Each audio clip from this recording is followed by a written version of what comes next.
Next question, and you can answer this, Linda Higgins. Our district currently has one of the highest populations of reentry individuals. What funding allocations, either by proposal or support, would you try to provide to ensure this population receives services necessary to prevent them in recidivism, recurring as offenders? And I'll add to that, what general public safety initiatives do you think are important to improve the quality of life in our district? You can't do that in 2 minutes. Radine. I think I know the gist of the question. I think the best reentry program is not incarcerating somebody. I think that one of the reasons we deal with so many issues is we are incarcerating people for things we did not incarcerate them for 30 years ago.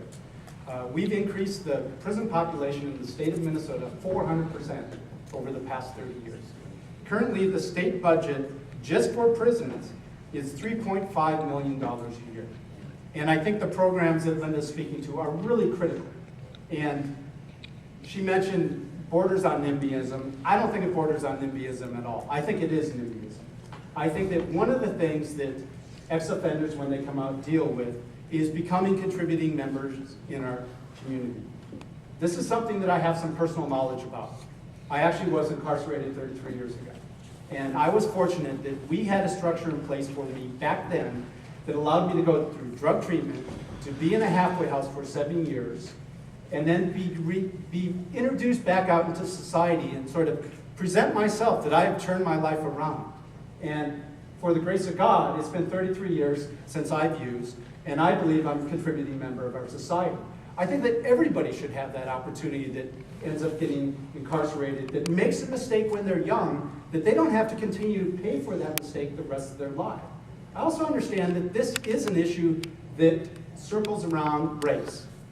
I believe that a lot of the opportunities I had as much to do with the color of my skin as it did with the actions of my deeds. So I think we need to fund a whole lot more programs that prevent people from going in, and also set up systems that allow people to succeed and not allow them to, or set them up to fail, where we then set them back. Next question, and then we can continue with this. How would you support the city of Minneapolis in keeping the crime rate down in our district?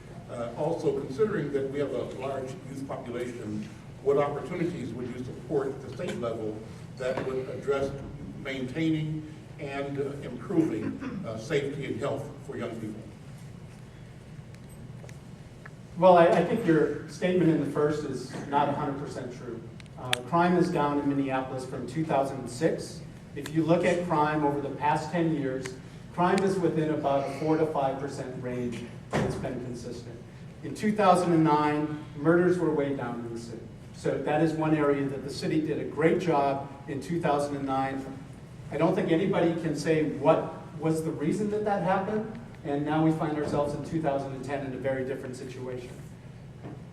I think that one of the things we need to look at is clearly youth, and juvenile crime is down. We need to continue to do that. We need to continue to understand that if we can redirect a youth's life at their first occurrence of an offense, they have a much greater risk, a much greater chance of not going on to get involved in a system that we're more than willing to pay $120 a day to lock them up in reform, and then allow them actually to get jaded by the system and to say, well, the system's totally working against me, so I'm not going to be a part of the system.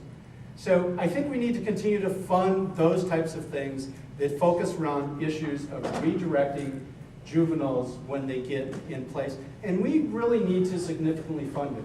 My understanding is the Juvenile Alternatives program that's in place in the Minneapolis and St. Paul area doesn't have a whole lot of funding. Most of the people that are involved in that process are involved because they care about kids, and they're doing it without being paid. I think we need to expand the resources to our programs like that, and we need to get professionals more involved in redirecting the lives of those kids.